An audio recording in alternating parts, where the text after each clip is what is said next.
वे जो परमेश्वर के अनुग्रह को नकारते हैं। रोमियो अध्याय 2 वचन 1 से 16। अतः हे दोष लगाने वाले, तू कोई क्यों ना हो, तू निरुत्तर है, क्योंकि जिस बात में तू दूसरों पर दोष लगाता है उसी बात में अपने आप को भी दोषी ठहराता है, इसलिए कि तू जो दोष लगाता है स्वयं ही वह काम करता है। हम जानते हैं कि ऐसे ऐसे काम करने वालों पर परमेश्वर की ओर से ठीक ठीक दंड की आज्ञा होती है। हे मनुष्य, तू जो ऐसे ऐसे काम करने वालों पर दोष लगाता है और आप ही वे ही काम करता है, क्या यह समझता है कि तू परमेश्वर के दंड की आज्ञा से बच जाएगा? क्या तू उसकी कृपा और सहनशीलता और धीरज रूपी धन को तुच्छ जानता है? क्या यह नहीं समझता कि परमेश्वर की कृपा तुझे मन फिराव को सिखाती है, पर तू अपनी कठोरता और हठीले मन के कारण उसके क्रोध के दिन के लिए, जिसमें परमेश्वर का सच्चा न्याय प्रकट होगा, अपने लिए क्रोध कमा रहा है। वह हर एक को उसके कामों के अनुसार बदला देगा। जो सुकर्म में स्थिर रहकर महिमा और आदर और उम्रता की खोज करता है, उन्हें वह अनंत जीवन देगा। और जो विवादी है और सत्य को नहीं मानते वरन अधर्म को मानते हैं, उन पर क्रोध और कोप पड़ेगा, और क्लेश और संकट हर एक मनुष्य के प्राण पर जो बुरा करता है आएगा, पहले यहूदी पर फिर यूनानी पर। परंतु महिमा और आदर और कल्याण हर एक को मिलेगा जो भला करता है, पहले यहूदी को फिर यूनानी को, क्योंकि परमेश्वर किसी का पक्षपात नहीं करता। इसलिए जिन्होंने बिना व्यवस्था पाए पाप किया, वे बिना व्यवस्था के नष्ट भी होंगे, और जिन्होंने व्यवस्था पाकर पाप किया, उनका दंड व्यवस्था के अनुसार होगा। क्योंकि परमेश्वर के यहां व्यवस्था के सुनने वाले धर्मी नहीं, पर व्यवस्था पर चलने वाले धर्मी ठहराए जाएंगे। फिर जब अन्य जाति लोग, जिनके पास व्यवस्था नहीं, स्वभाव ही से व्यवस्था की बातों पर चलते हैं, तो व्यवस्था उनके पास न होने पर भी उनके लिए आप ही व्यवस्था है। वे व्यवस्था की बातें अपने अपने हृदय में लिखी हुई दिखाते हैं, और उनके विवेक भी गवाही देते हैं, और उनके विचार परस्पर दोष लगाते हैं या उन्हें निर्दोष ठहराते हैं। जिस दिन परमेश्वर मेरे सुसमाचार के अनुसार यीशु मसीह के द्वारा मनुष्य की गुप्त बातों का न्याय करेगा। विधि सम्मत लोग हमेशा दूसरे लोगों पर दोष लगाते हैं, जबकि वे खुद व्यवस्था का पालन नहीं कर सकते। आइए हम व्यवस्था के बारे में बात करें। प्रेरित पौलुस ने व्यवस्था पर आधार रखने वाले यहूदियों को कहा, अतः हे दोष लगाने वाले, तू कोई क्यों ना हो, तू निरुत्तर है, क्योंकि जिस बात में तू दूसरों पर दोष लगाता है उसी बात में अपने आप को भी दोषी ठहराता है, इसलिए कि तू जो दोष लगाता है स्वयं ही वह काम करता है। हे मनुष्य, तू जो ऐसे ऐसे काम करने वालों पर दोष लगाता है और आप ही वे ही काम करता है, क्या यह समझता है कि तू परमेश्वर की दंड की आज्ञा से बच जाएगा? विधि सम्मत लोग सोचते हैं कि वे ठीक रीति से परमेश्वर का आदर करते हैं। इस प्रकार के लोग अपने हृदय से परमेश्वर पर विश्वास नहीं करते, लेकिन अपने गलत घमंड के द्वारा विश्वास करते हैं, जो उनके खुद के कर्मों पर आधारित है। ऐसे लोगों को दूसरों का न्याय करना अच्छा लगता है और वे इस कार्य को बड़े कुशलता से करते हैं। हालांकि जब वे परमेश्वर के वचन से दूसरों का न्याय करते हैं, तब उन्हें पता नहीं चलता कि वे भी ठीक उन लोगों के तरह ही है जिनकी टीका हो रही है, और वे भी ऐसे ही गलती कर रहे हैं। उदाहरण के तौर पर, वे शब्द के दिन को पवित्र नहीं मानते, हालांकि वे परमेश्वर की आज्ञा के अनुसार दूसरों को ऐसा करने के लिए कहते हैं। वे लोगों को व्यवस्था को मानने और उसका पालन करने के लिए कहते हैं, लेकिन वे खुद इसका पालन नहीं करते। प्रेरित पौलुस ने इस प्रकार के लोगों को कहा है कि हे मनुष्य, तू जो ऐसे ऐसे काम करने वालों पर दोष लगाता है और आप वे ही काम करता है, कि यह समझता है कि तू परमेश्वर की दंड की आज्ञा से बच जाएगा। विधि सम्मत लोग परमेश्वर के आगे उद्धार प्राप्त नहीं कर सकते हैं। व्यवस्था हमें कभी नहीं बचा सकती, इसलिए यदि हमारा धार्मिक जीवन व्यवस्था पर आधारित है, तो परमेश्वर हमारा न्याय करेगा। विधि सम्मत जीवन परमेश्वर के क्रोध का कारण बनता है। जिन लोगों ने उद्धार नहीं पाया है, वे व्यवस्था पर विश्वास रखते हैं। वे दूसरों को व्यवस्था के अनुसार कुछ खास तरीकों से जीने के लिए कहते हैं, लेकिन उन्हें इन दिनों ऐसी बातें नहीं करनी चाहिए। बहुत समय बीतने पहले हमारे देश में ज्यादातर मसीही ऐसे ही हुआ करते थे। विधि सम्मत सेवक उन महिलाओं को फटकार लगाते थे जिनके बाल खुले होते थे, और कहते थे कि उन्हें नरक में भेज दिया जाएगा।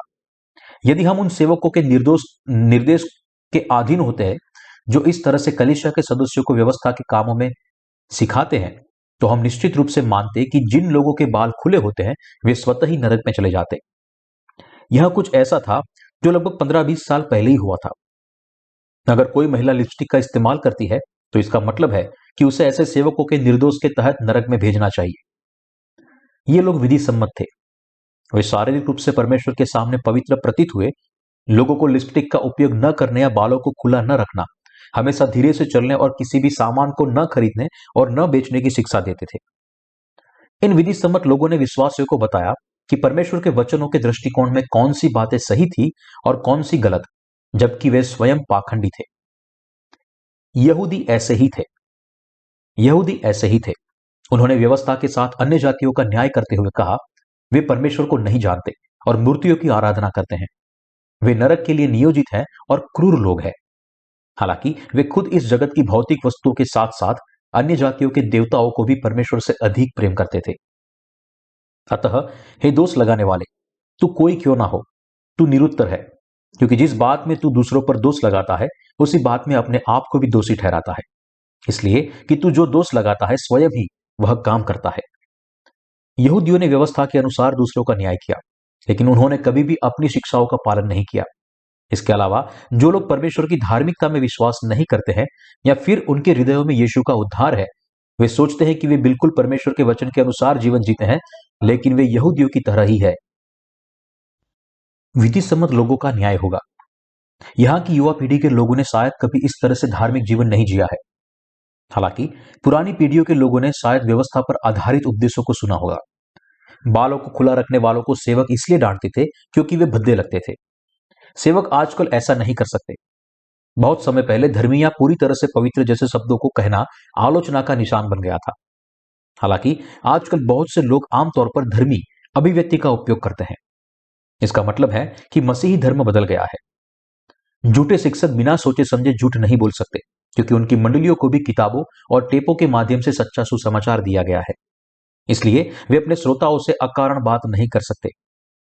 जानने के लिए सबसे महत्वपूर्ण बात यह है कि जो विधि सम्मत लोग यीशु मसीह के पूर्ण उद्धार की अपेक्षा करते हैं और जो व्यवस्था के अनुसार धार्मिक जीवन जीते हैं, उनका न्याय परमेश्वर के सामने किया जाएगा। वचन 4 परमेश्वर के न्याय के बारे में बात करता है। आइए इसे पढ़े। क्या तू उसकी कृपा और सहनशीलता और धीरज रूपी धन को तुच्छ जानता है? क्या यह नहीं समझता कि परमेश्वर की कृपा तुझे मन फिराव को सिखाती है? परमेश्वर विधि सम्मत लोगों का न्याय करेगा। भाइयों, विधि सम्मत विश्वास परमेश्वर का विरोध करता था। विधि सम्मत लोग परमेश्वर के प्रेम का उन मापदंडों के साथ विरोध करते हैं जो उनके स्वयं के कर्मों पर आधारित होते हैं। विधि सम्मत लोग उद्धार के उस सुसमाचार की अपेक्षा करते हैं जिसमें कहा गया है कि परमेश्वर ने अपनी कृपा, सहनशीलता और धीरज रूपी धन के द्वारा उनके सभी पापों और अधर्मों को माफ कर दिया है। जो लोग व्यवस्था के अनुसार धार्मिक जीवन जीते हैं, उनका न्याय परमेश्वर के सामने किया जाएगा। हालांकि बहुत से लोग परमेश्वर की उपस्थिति के सामने व्यवस्था के अनुसार अपना धार्मिक जीवन व्यतीत करते हैं। हमें यह नहीं सोचना चाहिए कि हम उसके न्याय से बच गए हैं, क्योंकि हमने उद्धार पाया है। प्रेरित पौलुस ने कहा कि विधि सम्मत लोग उद्धार प्राप्त नहीं कर सकते, लेकिन इसके बजाय वे नष्ट होंगे और उनका न्याय किया जाएगा। हमें यह जानना चाहिए कि किस प्रकार के लोग व्यवस्था के अनुसार धार्मिक जीवन जीते हैं, ताकि हम उन्हें सुसमाचार सुनाने की योजना बना सके। यहूदियों को मिलाकर इस जगत में बहुत सारे विधि सम्मत लोग हैं। प्रेरित पौलुस ने केवल इस तथ्य के बारे में बात नहीं की कि यीशु ने जगत के सभी पापों को धो दिया।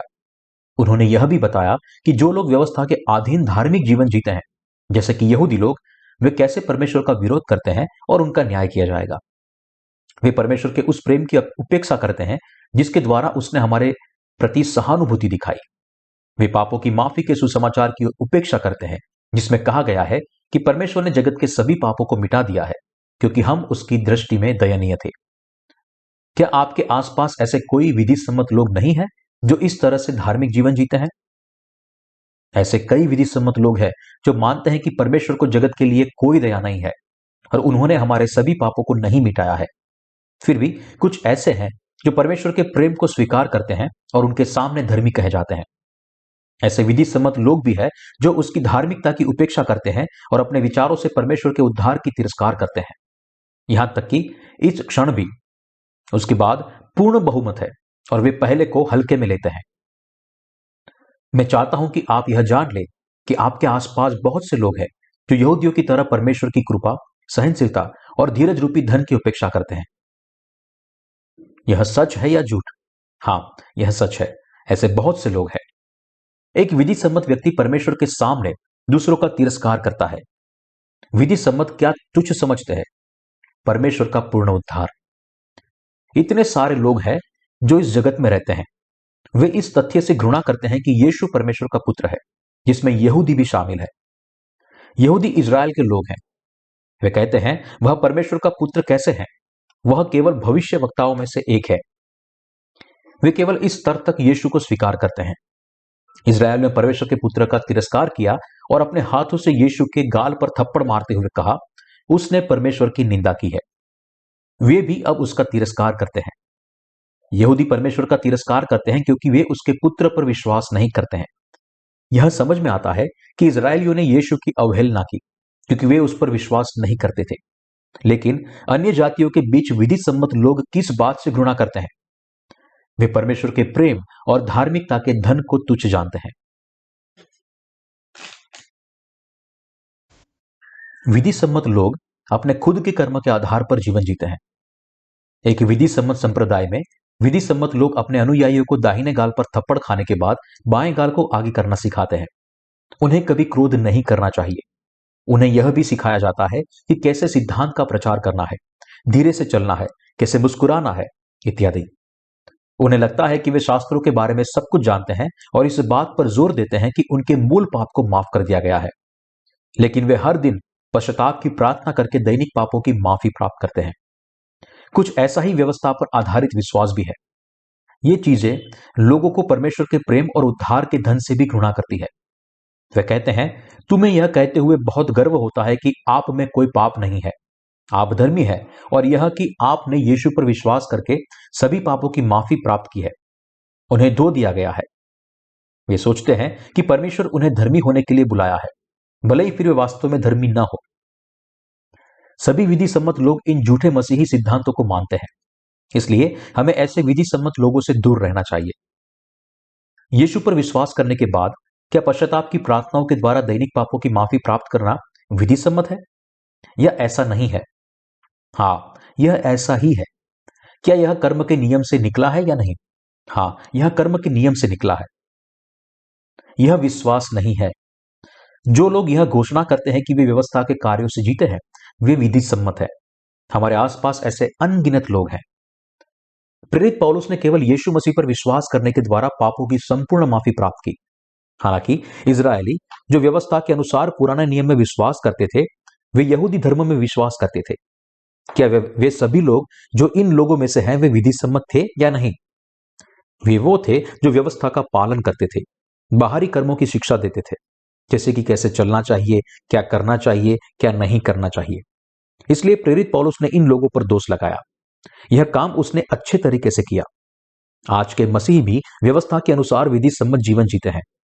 उनका मानना है कि भले ही वे विश्वास से पवित्र होते हैं, लेकिन उनके पापों को प्रतिदिन तभी माफ किया जाता है जब वे उनके पापों के लिए पश्चाताप की प्रार्थना करते हैं। वे विधि सम्मत है और उनका विश्वास व्यवस्था पर आधारित है। कई पादरी प्रचार करने में अच्छे हैं। वे कहते हैं हम विश्वास से बचाए गए हैं। हालांकि वे अंत में कहते हैं लेकिन हमें यह स्वीकार करना चाहिए कि हमने पाप किया है और पश्चाताप करना चाहिए। ये पादरी विधि सम्मत है। वे अपने उद्धार के लिए अपने स्वयं के कार्यों पर निर्भर है, जबकि वे खुद यीशु मसीह पर विश्वास नहीं करते या निर्भर नहीं रहते। क्या हमने उद्धार पाया उससे पहले हम विधि सम्मत थे? हाँ, हम थे। हमने नया जन्म प्राप्त किया उससे पहले हम सोचते थे कि अच्छे कर्म हमें उद्धार देगा। इस जगत में बहुत से लोग हैं जो इस प्रकार सोचते हैं। परमेश्वर उन्हें पश्चाताप करने के लिए कहता है, इसलिए मन फिराओ और लौट आओ कि तुम्हारे पाप मिटाए जाए, जिसमें प्रभु के सन्मुख से विश्रांति के दिन आए। हालांकि यह लोग पश्चाताप नहीं करते हैं। वे कितने हठीले हैं। इसलिए प्रेरित पौलुस एक बार और इन हठीले लोगों से बात करता है। विधि सम्मत लोग घोषणा करते हैं कि वे मरते दम तक पापी है।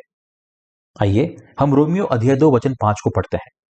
पर तू अपनी कठोरता और हठीले मन के कारण उसके क्रोध के दिन के लिए, जिसमें परमेश्वर का सच्चा न्याय प्रकट होगा, अपने लिए क्रोध कमा रहा है। जब तक परमेश्वर का सच्चा न्याय विधि सम्मत लोगों पर प्रकट नहीं होगा, तब तक उसका क्रोध नहीं आएगा। हालांकि विधि सम्मत लोग इतने जिद्दी है कि यदि उसके गले पर चाकू भी रखा जाए, तब भी वे यह अंगीकार नहीं करेंगे कि वे परमेश्वर के सामने पापी है। खतरे का सामना करने पर भी वे अंगीकार करेंगे कि वे परमेश्वर के सामने पापी है। कुछ लोग घोषणा करते हैं कि वे मरने के दिन तक परमेश्वर के सामने पापी है। कितने जिद्दी है ये लोग। वे कहते हैं कि वे पापी है क्योंकि वे परमेश्वर के वचन के अनुसार नहीं जी सकते, भले ही वे यीशु मसीह में विश्वास क्यों ना करते हो। परमेश्वर क्या कहते हैं? वह कहता है, क्योंकि तुम वचनों के अनुसार नहीं जी सकते, इसलिए मैंने तुम्हें बचाया। मैंने तेरे सब पापों को मिटा दिया और तेरा सर्वथा उद्धार किया। वे न तो यीशु मसीह में विश्वास रखते हैं और न ही अपने पापों से छुटकारा पाने के लिए परमेश्वर की धार्मिकता को स्वीकार करने का प्रयास करते हैं। इसके बजाय वे इस बात पर जोर देते हैं कि वे मरने के दिन तक पापी है, क्योंकि वे व्यवस्था के कामों और यीशु मसीह में विश्वास दोनों के द्वारा उद्धार पाने की कोशिश करते हैं। उन्हें पता होना चाहिए कि वह समय आएगा जब उनके अपने विश्वासों और कार्यों के लिए उनका न्याय किया जाएगा। पर तू अपनी कठोरता और हठीले मन के कारण उसके क्रोध के दिन के लिए, जिसमें परमेश्वर का सच्चा न्याय प्रकट होगा, अपने लिए क्रोध कमा रहा है। प्रेरित पौलुस का मतलब था, तुम कितने हठीले हो, आपको आपके कठोर हृदयों के लिए न्याय किया जाएगा, आप उसके क्रोध को कमा रहे हो। यीशु मसीह ने हमारे सभी पापों को मिटा दिया, भले ही कोई इस पर विश्वास करे या ना करे। इस प्रकार प्रत्येक व्यक्ति को यीशु मसीह के द्वारा उनके सभी पापों से बचाया जा सकता है। यीशु मसीह ने हमारे पापों को साफ किया है। इस तथ्य पर हमारे विश्वास के द्वारा हमारा उद्धार हुआ है। जब हमने माफी प्राप्त करने के लिए अपने दैनिक पापों का पश्चाताप किया था, तब हम व्यवस्था के मुताबिक नहीं जी सकते थे। इसलिए हम अन्य जातियों के धर्मों से यीशु मसीह के पास लौट आए। हम मरते दम तक पाप करने के लिए नियोजित है। इसलिए हम व्यवस्था के कामों से नहीं, बल्कि प्रभु में विश्वास के द्वारा धर्मी बन सकते हैं। क्या तुम यह घोषणा करते हो कि तुम मरते दम तक परमेश्वर के सामने धर्मी हो? या क्या आप घोषणा करते हैं कि जब तक आप मर नहीं जाते तब तक आप पापी बने रहेंगे? हम घोषणा करते हैं कि हम धर्मी है। क्या यह केवल जबरदस्ती परिवर्तन करने से संभव है? कुछ लोग ये कह सकते हैं कि यह जबरदस्ती परिवर्तन करने जैसा है। इस तरह की मत शिक्षा के लिए संभवतः कौन आगे आएगा? कोई नहीं। आइए मान ले कि कोई आपको हर दिन शिक्षा देता है। आप यह कहकर दृढ़ता से विरोध करेंगे, ऐसा क्यों है?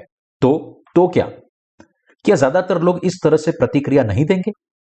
हम किसी चीज पर तभी विश्वास करते हैं जब हम हृदय से पुष्टि करते हैं कि यह सच है।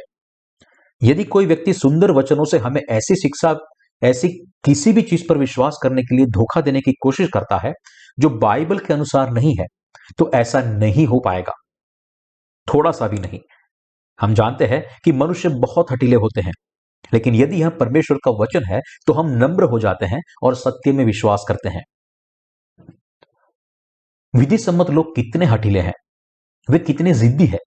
वे घोषणा करते हैं कि वे अपने जीवन के अंतिम क्षणों तक पापी है। यहूदी धर्म को मानने वाले बहुत से लोग हैं। क्या आज के मसीहियों में बहुत से ऐसे लोग हैं जो वास्तव में यहूदी धर्म को मानते हैं या नहीं है? ऐसे बहुत सारे लोग हैं। परमेश्वर एक पापी यहां है, कृपया मेरे पापों को क्षमा करें। ऐसे कई लोग हैं जो परमेश्वर के सामने यह घोषणा करते हैं कि वे पापी है, क्योंकि वे अपनी कमजोरियों और दैनिक पापों को अपने विचारों से देखते हैं। भले ही दुनिया में 1 अरब से अधिक मसीही हो और कोरिया में 10 मिलियन मसीह हो, लोग व्यवस्था का पालन करने वाले हैं। विधि सम्मत लोग फरीसी जैसे हैं। पानी और आत्मा के सुसमाचार में विश्वास करने से पहले मैं भी एक विधि सम्मत व्यक्ति था। मैं सोचता था कि मैं प्रतिदिन पाप करते हुए धर्मी कैसे बन सकता हूं। आजकल ऐसा नहीं है। आपके जानने वाले बहुत से लोग हैं जो जिद्दी व्यवहार करते हैं। बाइबल के अनुसार इस प्रकार के लोग कहां जाते हैं? वे नरक में जाएंगे, क्योंकि उन्होंने अपने कठोर हृदयों से के कारण परमेश्वर के क्रोध को कमाया है। विधि सम्मत लोगों को भी इस जगत में रहते हुए धन्यवाद देने के द्वारा और यीशु मसीह ने उनके पापों को वास्तव में दूर किया है, यह विश्वास करने के द्वारा एक बार पश्चाताप करना चाहिए। हालांकि वे पश्चाताप करने के लिए बहुत जिद्दी है। ये लोग दया के पात्र है। ऐसा करने पर भी वे पछताते नहीं है। ऐसे बहुत से लोग हैं जो फरीसियों की तरह व्यवहार करते हैं। वे बाइबल को अपने हाथों के नीचे पकड़े हुए धीरे से कलीसिया के सामने लोगों का अभिवादन करते हुए कहते हैं, आप कैसे हैं? आप आज कैसे हैं? रविवार के दिन जब वे लोगों से मिलते हैं तो उनकी आंखें अहंकार से भरी होती है। वे यीशु से भी अधिक दिव्य दिखने की कोशिश करते हैं। कितना अच्छा होता यदि वे वास्तव में प्रतिदिन इसी प्रकार दिव्य होते। क्या आप जानते हैं कि विधि सम्मत पादरियों की पत्नियां क्या कहती है? वे कहती है कि जब उनके पति मंच पर उपदेश देते हैं तो वे खुश होती है। क्योंकि उनके पति ऐसे पवित्र और दयालु तरीके से बातें करते हुए कोमल शब्दों में बताते हैं। हालांकि घर पहुंचते ही वे बदल जाते हैं। एक बार एक विधि सम्मत पादरी की पत्नी ने अपने साथ ओवन, कंबल और चावल लेकर मंच के पीछे एक घर बना लिया, क्योंकि उसका पति घर पर एक डाकू की तरह होता है, लेकिन मंच के पीछे बहुत ही कोमल रहता है। पादरी ने उससे पूछा कि वह वहां क्या कर रही है। उसकी पत्नी ने कहा कि उसे वहां अच्छा लगा, क्योंकि पादरी वहां नम्र था और मंच के पीछे उसकी आवाज कोमल लग रही थी, लेकिन घर पर वह बदल जाएगा और उसे परेशान करेगा। हमें सुसमाचार का प्रचार करना ही चाहिए। सच कहूं तो मैंने अपनी पत्नी से कई अंक गंवाए हैं। ऐसा इसलिए है क्योंकि मेरी पत्नी कहती है, केवल एक चीज जिसकी आप परवाह करते हैं वह है सुसमाचार। मैं सब कुछ ठीक से नहीं कर सकता, क्योंकि मैं एक आदर्श व्यक्ति नहीं हूं। पहली चीज जो मुझे अच्छी तरह से करनी चाहिए वह है परमेश्वर का कार्य। दूसरी बात, मुझे अपने घर की देखभाल करनी चाहिए। तीसरा, मुझे दूसरे काम करने होंगे। ये मेरे अधिमान्य आदेश है। यह सिर्फ इसलिए नहीं है क्योंकि मैं एक पादरी हूं। मैं ऐसा इसलिए करता हूं क्योंकि मैं सुसमाचार की सेवा करने का कार्यभार संभालता हूं। मैं अपने सभी मामलों को ध्यान रखने के बाद सुसमाचार की सेवा नहीं कर सकता। इसलिए मैं सुसमाचार के प्रचार पर जोर देता हूं और सुसमाचार का प्रचार करने के बाद अपने अन्य सभी मामलों का ध्यान रखता हूं। मुझे नहीं लगता कि मैं वैसे भी अपने सभी कार्यों को खत्म करने के बाद सुसमाचार का प्रचार कर सकता था। विधि सम्मत लोग जब पुलपिट पर खड़े होते हैं तो स्वर्गदूतों की तरह दिखते हैं। वे विश्वासियों को अपने पापों के लिए रोना सिखाते हैं। प्रत्येक विधि सम्मत व्यक्ति को यीशु पर विश्वास करने के बाद पापों की माफी प्राप्त करनी चाहिए, क्योंकि तभी व्यक्ति वास्तव में खुश हो सकता है कि वह पाप रहित हो गया है। यही एकमात्र तरीका है जिससे किसी की आत्मा खुश हो सकती है। लोग पाप करते हैं और अपने जीवन को जीते हुए अनैतिक कार्य करते हैं, और इस प्रकार यदि किसी के दिल में पाप है तो यह उसके लिए नरक से भी बदतर होगा। परमेश्वर ऐसे लोगों का न्याय करता है। मैं यह कह रहा हूं कि बहुत से लोग परमेश्वर के सामने क्रोध को संचित कर रहे हैं। जो लोग न तो पछतावा करते हैं, न परिवर्तित होते हैं, और न ही यीशु मसीह पर विश्वास करते हैं, जबकि वास्तव में विश्वास करने का नाटक करते हैं, उनका न्याय परमेश्वर के क्रोध से होगा। वे परमेश्वर को धोखा नहीं दे सकते। चाहे हम परमेश्वर के सामने सच्चा विश्वास करते हो या नहीं, लेकिन जब हम उसे धोखा नहीं दे सकते। यदि हम विश्वास नहीं करेंगे तो हमारा न्याय किया जाएगा। परमेश्वर का क्रोध उन पर प्रकट होता है जिनके पास विश्वास नहीं है। वे नरक की भीषण आग में जल जाएंगे। बहुत से लोग हैं जो अपने अविश्वास के कारण नरक में जलाए जाएंगे। इसलिए हमें सुसमाचार का प्रचार करना चाहिए। हमें लगातार परमेश्वर के वचन का प्रसार भी करना चाहिए। हर बार जब हम इकट्ठे होते हैं तो हमें सुसमाचार के बारे में सोचना चाहिए, और न केवल अपने बारे में लेकिन दूसरों की परवाह करने के लिए भी समय निकालना चाहिए। हमें सुसमाचार का प्रचार करने का कारण यह है कि हमें लोगों को परमेश्वर के क्रोध से स्वतंत्र होने में मदद करनी है, भले ही वे हमें सताते हैं और परमेश्वर के प्रेम का तिरस्कार करते हैं। हमें निम्नलिखित बातों का जानना चाहिए। हमारे आसपास बहुत से लोग हैं जो इस क्रोध को प्राप्त करेंगे। हमें इस बारे में सावधानी से सोचना चाहिए कि हमें वास्तव में इसकी गवाही देनी चाहिए या नहीं। क्यों हमें सुसमाचार का प्रचार करने और अन्य लोगों के लिए भेंट लेने के लिए अपना सर्वश्रेष्ठ प्रयास करना चाहिए। यदि हम परमेश्वर को अपने क्रोध से उसका न्याय करने दें तो क्या परमेश्वर प्रसन्न होगा? हम उन्हें वैसे ही नहीं छोड़ सकते जैसे वे हैं। यह अच्छी तरह से जानते हुए हमें दुनिया भर में सुसमाचार का प्रचार करना चाहिए। यदि आपके परिवार में कोई विधि सम्मत है तो परमेश्वर के क्रोध से पूरे परिवार का न्याय होगा। क्रोध क्या है? जब बच्चे अपने माता पिता की बात नहीं मानते हैं तो हम कहते हैं, यदि आप नहीं मानते हैं तो आपको मार पड़ेगी। अगर वे अपने बच्चों को सहन नहीं कर सकते हैं तो माता पिता अपने बच्चों को मारते हैं।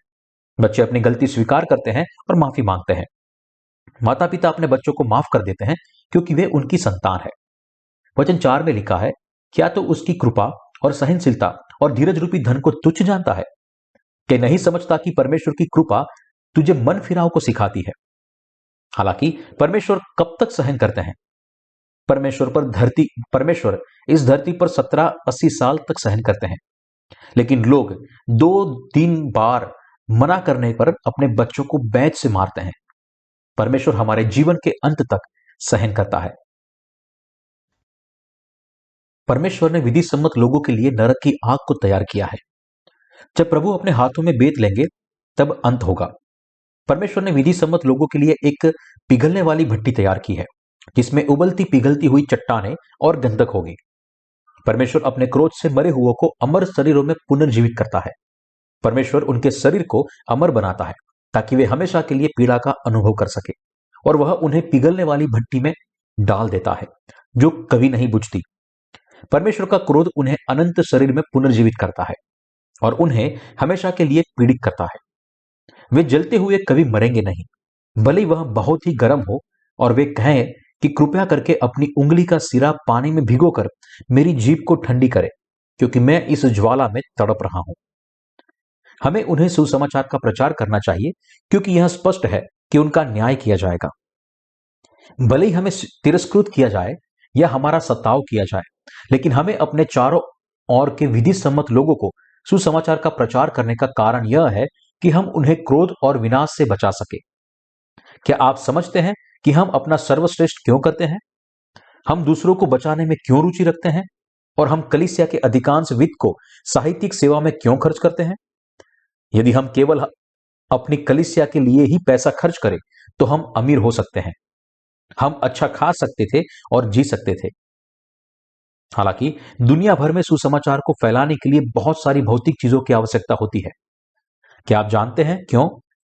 क्योंकि इस तरह अन्य लोगों को बचाया जा सकता है। इसलिए हम अपने आप को पूरी दुनिया में सुसमाचार के प्रचार के लिए समर्पित करते हैं।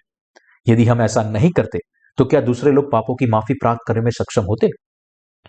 भले ही परमेश्वर ने आपको पहले ही उद्धार दिया हो, लेकिन यदि हमने आपको सुसमाचार न सुनाया होता तो क्या आप उद्धार प्राप्त करते? नहीं, आप नहीं कर सकते। नया जन्म प्राप्त करने से पहले हम सभी विधि सम्मत थे। भले ही हम सोचते थे कि हम यीशु पर विश्वास करते हैं, लेकिन हम पाप के साथ थे। यदि हमने यह सुसमाचार न सुना होता तो हम इस संसार में नाश हो जाते। क्या हम उन्हें नरक में जाने और नाश होने दे सकते हैं? नहीं, हम नहीं कर सकते। हम उन्हें नरक में जाने नहीं दे सकते, क्योंकि हम प्रभु के सुसमाचार और उद्धार को जानते हैं। हम जानते हैं कि कौन नरक में जाएगा और कौन स्वर्ग के राज्य में प्रवेश करेगा। इसलिए हम उनकी चिंता करते हैं और प्रार्थना करते हैं और सुसमाचार का प्रचार करते हैं। हम इस सेवकाई के लिए पैसा सुरक्षित करते हैं और इतना पैसा खर्च करते हैं। इसका कारण निम्नलिखित है। इस जगत में सब कुछ प्राप्त करने से बेहतर है कि एक आत्मा को बचाए। विधि सम्मत लोगों द्वारा तिरस्कृत और सताए जाने के बावजूद भी हम सहनशीलता और धीरज के साथ सुसमाचार का प्रचार क्यों करते हैं? इसका कारण उन आत्माओं को बचाना है जिनका न्याय परमेश्वर के क्रोध के द्वारा किया जाएगा। आप सोच सकते हैं, अच्छा होता कि आप सच्चे सुसमाचार पर पढ़ने योग्य किताबें लिखते और उसे पर्चे पर छपवा कर दुनिया भर में बांट देते। यदि यह सच्चे सुसमाचार का प्रचार करने का एक अच्छा तरीका होता तो हम ऐसा जरूर करते। हालांकि यह काम नहीं आ सकता है, इसलिए हम अक्सर हर संभव उपाय करने की कोशिश करते हैं और प्रार्थना करते रहते हैं। हम सुसमाचार प्रचारक कुछ भी कमाने के लिए सुसमाचार का प्रचार करने की कोशिश नहीं कर रहे हैं। वे आत्माओं को बचाने के लिए सुसमाचार का प्रचार करते हैं, क्योंकि वे जानते हैं कि सभी पापी निश्चित रूप से नरक में जाएंगे। हालांकि इस दुनिया में कई विधि सम्मत लोग वास्तव में अपनी सांसारिक वासना का पालन करते हैं, जबकि उन्हें मसीही धर्म के प्रति अपनी भक्ति पर गर्व है। हमें विधि सम्मत लोगों को सुसमाचार सिखाने का कारण समझना चाहिए। हमें यह भी जानना चाहिए कि यहोवा ने हमें 10 आज्ञाओं में शब्द के दिन को पवित्र रखने की आज्ञा क्यों दी, और शब्द के दिन का पालन नहीं करने वालों को पत्थरवाह करके क्यों मार डाला गया था। शब्द के दिन का तात्पर्य उस सुसमाचार से है कि यीशु ने हमारे सभी पापों को धो डाला। हमें यह ध्यान रखना चाहिए कि यीशु ने हमारे सभी पापों को मिटा दिया है। हमें इसे प्रभु में विश्वास के द्वारा भी प्रचारित करना चाहिए, जिसमें यह तथ्य भी शामिल है कि प्रभु ने जगत के सभी पापों को मिटा दिया है। ऐसा लगता है कि मैंने इस उपदेश के दौरान विधि सम्मत लोगों पर अपनी नाराजगी को संतुष्ट किया है, लेकिन हमें उन्हें माफ कर देना चाहिए और उनके प्रति व्यापक विचार रखना चाहिए। यदि हम अपना मुंह बंद रखेंगे तो उनका नरक में जाना तय है। हम सुसमाचार प्रचारक विधि सम्मत लोगों को अपने पैसे से हमें तिरस्कृत करने या हमारे लिए अपने शारीरिक प्रभाव का प्रदर्शन करने की अनुमति नहीं दे सकते। हमें हमारे परिवार और अन्य आत्माओं को सुसमाचार का प्रचार करना चाहिए। हमें कई अन्य लोगों सहित सब लोगों को सुसमाचार का प्रचार करना चाहिए। हम जानते हैं कि सभी आत्माएं हमारे अपने परिवार के सदस्यों के समान कीमती है। हमें दूसरे लोगों को कीमती समझना चाहिए, क्योंकि परमेश्वर के सामने हम सभी एक जैसे हैं। जब भी मैं उपदेश देता हूं तब मैं उद्धार के सत्य की बात करता हूं। क्योंकि आत्माओं को नरक में भेजा जा रहा है। हमें उन्हें नरक में जाने से बचाना चाहिए। हमें अपने परिवारों और दोस्तों को सुसमाचार का प्रचार करना चाहिए।